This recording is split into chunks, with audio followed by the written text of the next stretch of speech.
Mesdames et messieurs, chers téléspectateurs, bonsoir et bienvenue dans cette nouvelle édition. D'abord, les titres du journal.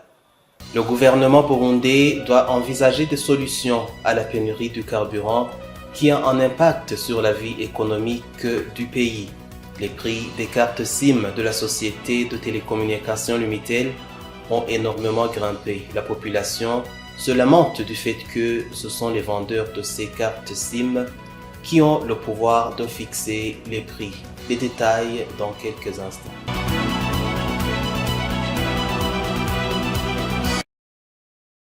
Bienvenue encore, le gouvernement burundais doit envisager des solutions à la pénurie du carburant qui a un impact sur la vie économique du pays, dit Faustin Ndikumana, président du PARSEM. Il y aura un déficit énorme dans l'économie du pays si le gouvernement burundais n'intervient pas à temps pour trouver solution quant à l'approvisionnement du carburant au pays, comme l'explique Faustin Ndikumana, président du PARSEM. En ce moment où la pénurie du carburant est devenue presque récurrente, est devenue endémique, PARSEM a voulu donner son analyse en interpellant la conscience des autorités pour prendre cette question en urgence et y réserver une solution concrète et idoine. D'abord, si on analyse l'impact de cette pénurie de carburant sur la vie de la nation, elle est énorme. Cette pénurie cause un tort sur l'économie nationale, sur l'inflation. L'inflation devient de plus en plus exagérée. Sur la mobilité des biens, sur la mobilité des personnes, on ne peut pas s'assurer une relance économique sans facilité au niveau de la mobilité, au niveau du mouvement des personnes et des biens. C'est impossible. L'impact sur l'investissement, sur le secteur bâtiment, le coût des matériaux de construction, le transport des matériaux de construction, c'est devenu un calvaire. Ce ralentissement de l'activité économique va aussi limiter la capacité de l'État de mobiliser les recettes fiscales. Il va avoir un impact sur le niveau du chômage, va avoir un impact sur la relance économique, sur le taux de croissance. Ça va alimenter la pauvreté au niveau macro-politique, même au niveau micro. J'imagine que quelque part, il faut des mesures concrètes et idoines pour inverser la tendance. Faustin Ndikumana propose une solution pour sortir de ces problèmes liés à la pénurie du carburant. Alors, le gouvernement doit prendre des mesures. Il y a une création d'une entreprise publique appelée Sopebu pour réguler le secteur carburant. Mais la situation ne change pas. Ça veut dire que le gouvernement doit prendre des mesures comme la disponibilisation des frais. Il faut un prêt d'urgence pour investir dans la capacité de stockage, dans la capacité de conservation du carburant, le stockage carburant. Et aussi avoir des moyens pour constituer un stock au moins de 6 mois, de 12 mois, de 9 mois. Et je crois que quelque part, il faut que le ministère des Affaires étrangères, le ministère des Finances, le ministère de l'Énergie et Mines, il faut de la sagacité, il faut des innovations au niveau de la recherche des financements à l'extérieur comme le font d'autres pays. Vous sauriez que cette pénurie du carburant existe au Burundi il y a 3 ans sans qu'il y ait une solution envisageable, d'où la cause de la vie chère des citoyens. Les prix des cartes SIM de la société de télécommunications Lumitel ont énormément grimpé. La population se lamente du fait que ce sont les vendeurs de ces cartes SIM qui ont le pouvoir de fixer les prix. Reportage de Alain Loris Ndongout. La montée des prix qui se fait parler depuis plusieurs jours au Burundi ne concerne pas seulement les produits alimentaires ou le transport. Les fidèles de la société de télécommunications Lumitel ou ceux qui veulent intégrer cette famille se lamentent du fait que les prix des cartes SIM de cette société coûtent actuellement très cher. Quelques-uns déjà qui veulent s'acheter une carte SIM Lumitel nous ont indiqué qu'en ce moment, les prix sont effrayants. Quelques-unes des raisons qu'ils nous ont dévoilées sont entre autres que les demandeurs de ces cartes SIM sont nombreux, alors que Lumitel ne peut pas les satisfaire tous en même temps. L'autre raison est que pendant cette période estivale, il y a beaucoup d'étrangers qui visitent le Burundi et sont obligés d'avoir des cartes SIM burundais Et là, les vendeurs de ces derniers appliquent des ventes aux enchères. Dans un article publié par le journal Iwatch le 1er février 2024, l'auteur de l'article a donné un exemple de la carte SIM du type Gold qui habituellement coûtait 1000 francs burundais, mais au jour de la publication de l'article, la carte SIM coûtait 11 800 francs burundais, c'est-à-dire plus de 10 fois leur ancien prix. Dans son même article, Limitel avait annoncé qu'elle a procédé à la hausse des prix de leur carte SIM de manière suivante. Celle de 1000 francs burundais est passée à 2000 francs burundais, celle de 5000 francs burundais à 5900 et celle de 10 000 à 11 800 francs burundais. Une réalité différente de celle constatée actuellement sur le terrain, puisqu'il est très difficile de trouver une carte SIM limitée de moins de 10 000 francs burundais. Un des vendeurs de cartes SIM que nous avons approché nous a fait savoir que récemment, la société Limited a procédé à la hausse des prix pour les vendeurs qui cherchent les cartes SIM au sein de cette société,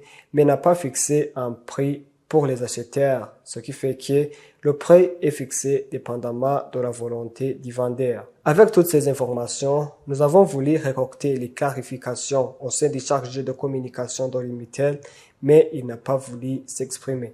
Le bon accueil envers les clients est un point important non seulement dans sa fidélisation, mais aussi pour le faire se sentir valorisé. Les détails avec Patrick Hatangiman. Il arrive des fois où je me retrouve ignoré par le commerçant. Je lui demande s'il a ce que je cherche, mais il refuse de me répondre. Ainsi, je ne peux plus y retourner.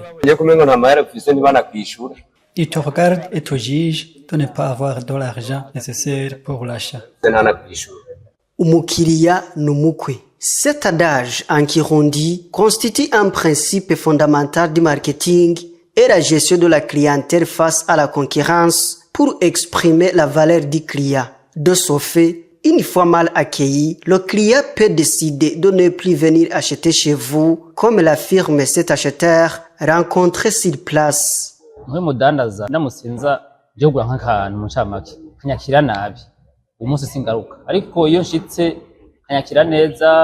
Si le commerçant ne m'accueille pas convenablement, je ne peux pas y retourner. Mais par contre, je deviens un client fidèle chez celui qui m'a bien accueilli. Cependant, il y a des commerçants qui comprennent que l'attention accordée à un client peut contribuer à l'augmentation de la clientèle via une publicité de bouche à l'oreille. Chez nous, le client est bien accueilli. Sa place est bien préparée. Nous lui proposons le menu et nous lui servons avec respect.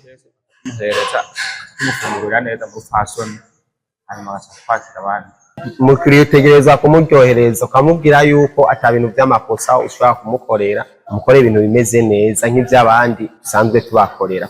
Le client doit être bien accueilli et respecté. Ses besoins doivent être nos priorités pour qu'il nous aide à son tour de nous amener d'autres clients. Azagire raforo yo kugaruka anatuzanire n'abandi. Le manque d'attention envers le client est un phénomène qui s'observe souvent dans différents services à cause de la distraction au téléphone, le fait d'être occupé ou être en ligala entre les collègues ou mal juger et sous-estimer le client selon son habillement ou son aspect physique. Le club Urunani a clôturé la phase aller au championnat Vitalo Basketball League en tête du classement avec 7 victoires sur 7. Reportage de Jules Verne Nakiman. La phase arrêt du championnat VBR Elite 8 s'est clôturée ce samedi par une compétition réussie du côté club Urunani qui a remporté en totalité les 7 matchs joués. De l'autre côté, le club New Star, dernier du classement, n'a qu'une seule victoire dans 7 matchs joués. Elvis Hakizimana, l'entraîneur à jouer du club Urunani, a signalé que son équipe a fait son mieux aux phases arrêt et a promis de faire pareil aux phases retour.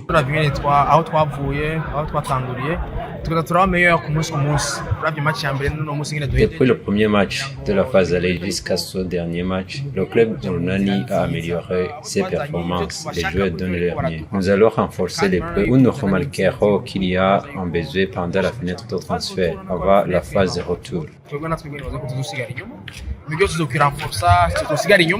tubonye aho dukeneye kongera ingufu tuzobikora. Comme Bujeje, joueur du club Dynamo BBC, l'un des joueurs burundais qui ont montré de meilleures performances à la phase arrêt, promet aux fans de Dynamo d'espérer le titre du championnat.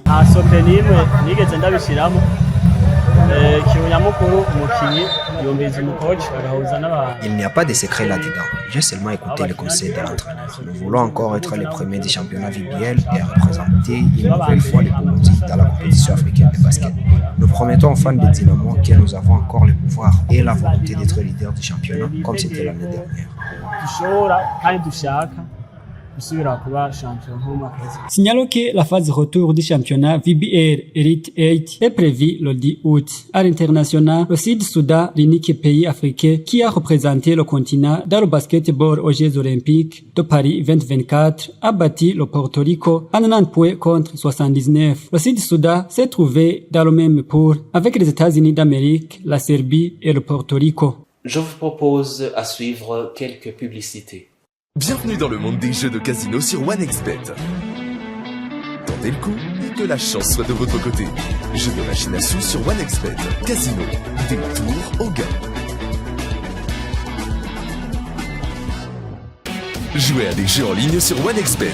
Lancez et gagnez. Appuyez et gagnez. Faites tourner et gagnez. C'est l'occasion de tenter votre chance. Variété de jeux pour tous les goûts sur OneXBet, OneXGames. Amusant à jouer, rapide à gagner. Les Jeux Olympiques de Paris 2024 sont sur TV5 Monde Afrique. De la cérémonie d'ouverture à la clôture, les équipes de TV5 Monde se mobilisent pour vous faire vibrer au rythme des exploits des athlètes africains et des stars mondiales. 12 heures de direct par jour, un dispositif exceptionnel. TV5 Monde Afrique sera au plus près des 329 épreuves du programme olympique. Tout voir, tout vivre, tous les jours.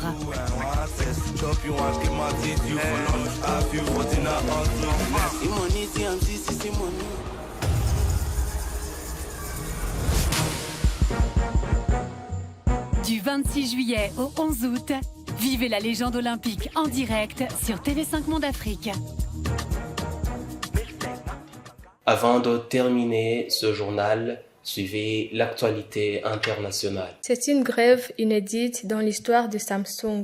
Ce mercredi, un syndicat représentant des dizaines de millions de salariés du géant sud-coréen a annoncé qu'il a prolongé de manière illimitée une grève de 3 jours en fait de contraindre la direction à négocier. Samsung Electronics est l'un des plus grands fabricants mondiaux de smartphones et un des rares producteurs de cartes mémoire à forte valeur ajoutée utilisées pour l'IA. 1200 employés ont cessé le travail lundi pour ce qui devait être une grève de 3 jours, après l'échec de longues négociations sur les salaires et les avantages sociaux. Ce mouvement fait en effet suite à un débrayage d'une journée en juin, le premier mouvement social de ce type au sein de l'entreprise qui n'a pas connu de syndicalisation pendant des décennies. Le syndicat national de Samsung Electronics compte plus de 30 000 membres, plus d'un cinquième de l'effectif total de l'entreprise. Pour rappel, le syndicat négocie avec la direction depuis janvier,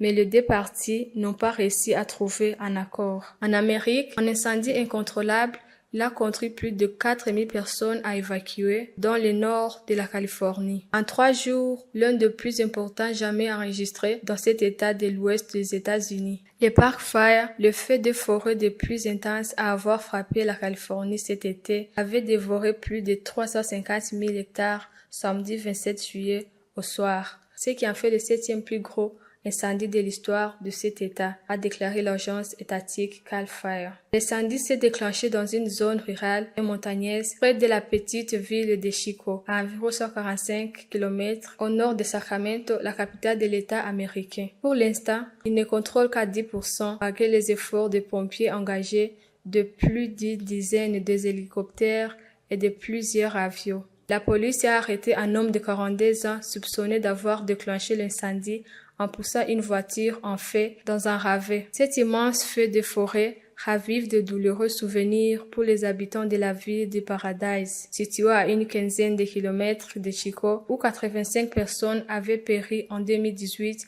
dans l'incendie le plus meurtrier de l'histoire de la Californie. C'est ainsi que prend fin ce journal. Merci de nous avoir suivis. Très belle soirée à tous.